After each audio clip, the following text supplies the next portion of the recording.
Friends, welcome back to my channel. Welcome back to earth mom Dehradun और मैं हूं ज्योति।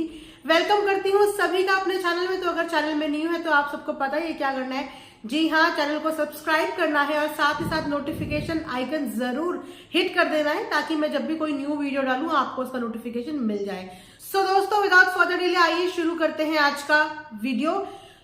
तो सलमान खान ने जिस तरीके से आयशा खान की कल लगाई है क्लास, उसकी वजह से बहुत सारे लोगों का कहना यह है कि सलमान खान हो गए हैं गिल्टी, मेकर्स डर गए हैं।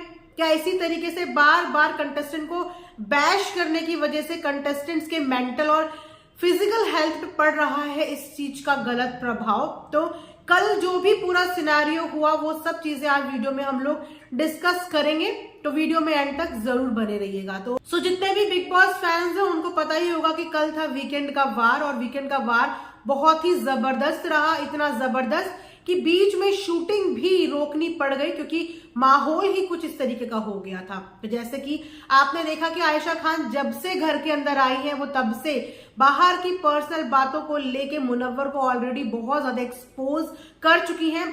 इतना एक्सपोज कि मुनव्वर के नाम के कई फिजूल के हैशटैग्स भी आप लोगों ने ट्रेंड करते हुए देखे हैं।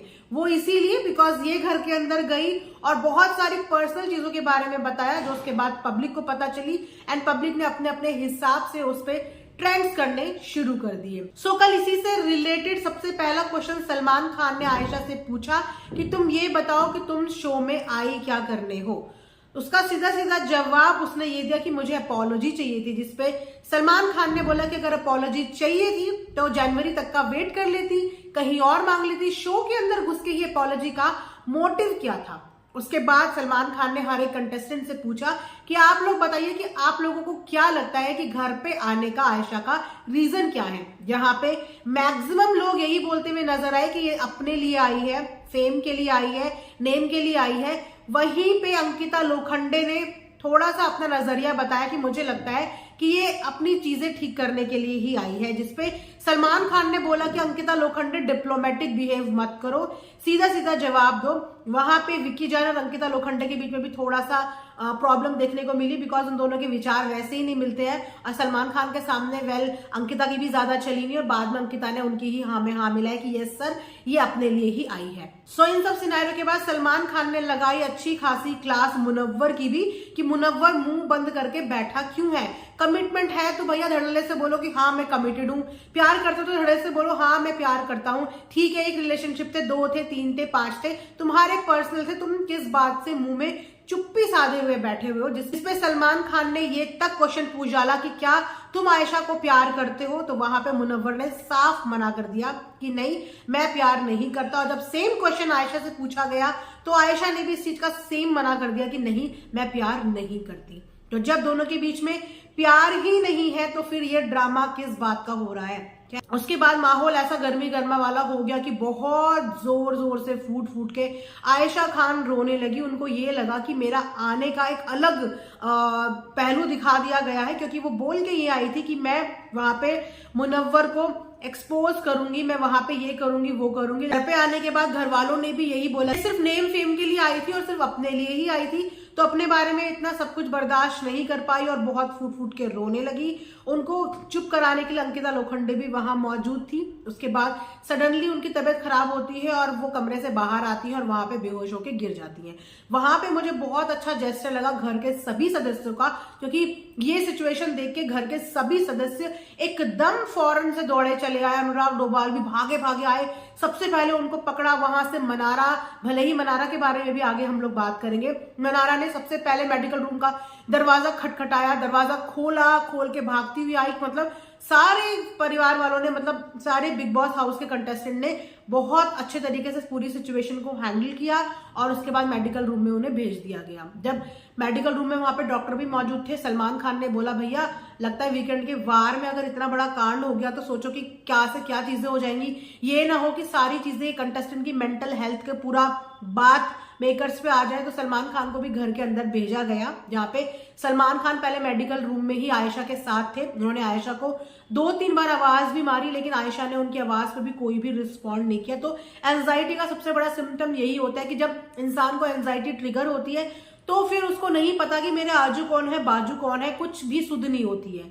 और जब सलमान खान ने मेडिकल अटेंडेंट जो वहां पे थे उनसे पूछा डॉक्टर से कि क्या हुआ है, तो उन्होंने बोला कि बीपी लो है, इनफैक्ट वेरी लो बताया। उसके बाद सलमान खान घर के अंदर आते हैं, घर के सदस्य से बात करते हैं और उनको भैया अपना साइड भी बताते हैं कि ऐसा ना हो कि कल को सारा पब्लिक का गुस्सा सलमान खान या मेकर्स पे टूट जाए कि ये ऐसे ऐसे कंटेस्टेंट को टॉर्चर किया जा रहा है। तो उन्होंने भी क्लियर कर दिया कि पहली बात तो ये शो कोई गुड्डे गुड़िया का शो तो है नहीं, ये शो जो है ये आपका पेशेंस ही जज करने का शो है, आपका मनोबल ही जज करने का शो है। और मैं यहाँ पे आता ही इसीलिए हूं ताकि क्या चीजें बाहर चल रही है मैं उन चीजों की आप लोगों को हिंट दे पाऊं, क्योंकि एक तरफ देखा जाए तो मुनव्वर का पिछले एक हफ्ते से बैंड बजी हुई है, इज्जत की बैंड बजी हुई है। तो अब ये भी उनकी रिस्पॉन्सिबिलिटी बन जाती है कि कोई कंटेस्टेंट अगर घर के अंदर है और बाहर उसकी इस तरीके से डिफेमेशन हो रहा है, इस तरीके से उसका कैरेक्टर असैसिनेशन हो रहा है, तो उसको भी प्रोटेक्ट करना मेकर्स की ही जिम्मेदारी होती है। तो यहाँ पे मेकर्स ने एक दूसरा पहलू भी खोलने की कोशिश की, जिसपे आयशा खान वो चीजें ले नहीं पाई, वो संभाल नहीं पाई। तो सलमान खान यही घर के सभी सदस्यों को समझाते हुए नजर आए कि ये सबके साथ होता है, तुम गुजर चुके हो। यानी कि अभिषेक को बोला कि जब चिंटू भैया घर के अंदर आए थे तब अभिषेक की मेंटल स्टेटस देखो, तब वो किस ट्रॉमा में था। उसके बाद उन्होंने बोला कि तुम्हारे आगे सबसे बड़ा एग्जाम्पल तो अंकिता लोखंडे है कि इसने क्या क्या अपनी लाइफ में क्या क्या बर्दाश्त किया है। तो भैया मुझे जो दिखेगा वो मैं बोलूंगा। अब क्योंकि ऐसी ऐसी सिचुएशन हो रही है, इसका मतलब ये नहीं कि हम अपने स्टेटमेंट चेंज कर देंगे या ये सोचो कि डर के मारे हम जो बोलना चाह रहे हैं हम स्टेटमेंट चेंज कर देंगे, तो ऐसा कुछ नहीं होगा। जो दिख रहा है वही यहाँ पे बोला जाता है ताकि आप लोगों को एक प्रॉपर गाइडेंस मिल जाए।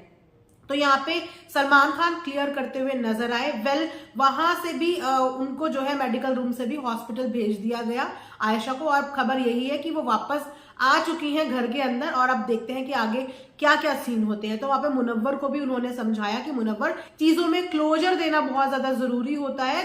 यस तो यस, नो तो नो, ये बीच की जो स्थिति होती है ना ये कभी भी काम नहीं करती, ये हमेशा कॉम्प्लिकेशन ही पैदा करती है। वहां पे मुनव्वर भी हाँ में हाँ मिलाते हुए नजर आए, लेकिन यहाँ पे मुनव्वर का देखा जाए तो एक तरीके से दोगला बिहेव देखने को मिला है।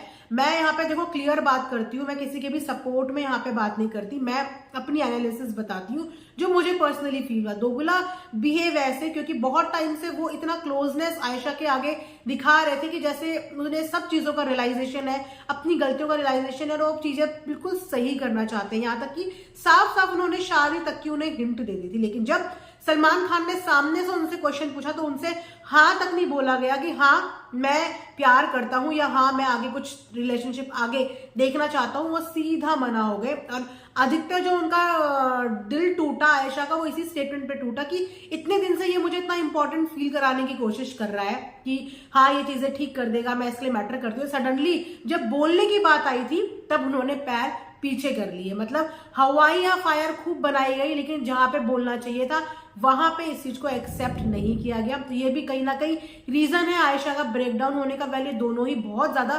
कॉम्प्लिकेटेड है, बिकॉज वो क्या चाहती है उसका पता नहीं है, ये क्या चाहते हैं इसका पता नहीं। तुम बाहर से इतना भर के आते हो, इतना नफरत के साथ आते हो, घर के अंदर एक दिन के अंदर तुम्हारा सब ठीक भी हो जाता है।